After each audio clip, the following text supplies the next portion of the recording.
So when a knife maker's nickname is TNT, you know that they're bringing the...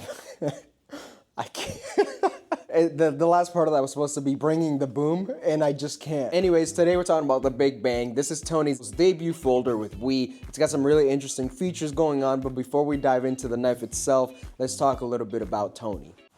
Let's talk a little bit about Tony.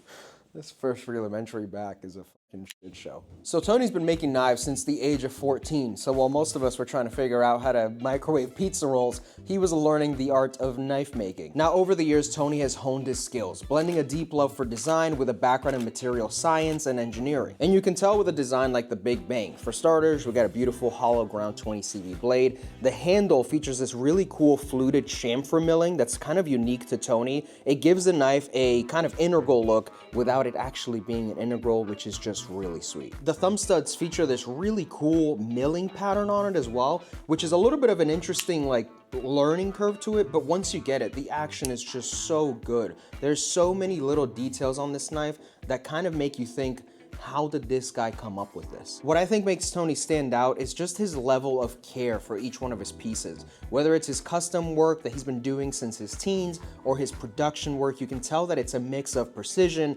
hard work, creativity, and pure love for the craft. He's not about creating cookie cutter designs, clearly by the looks of the Big Bangs, but he wants to make knives that work just as well as they look, and I think the Big Bang really captures that. So these are available on Knife Lounge if you want to scoop one up.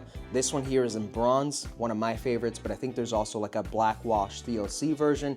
Definitely check them out. Support Tony and his work, support Knife Lounge. Maxie and the crew are some of the best in this industry.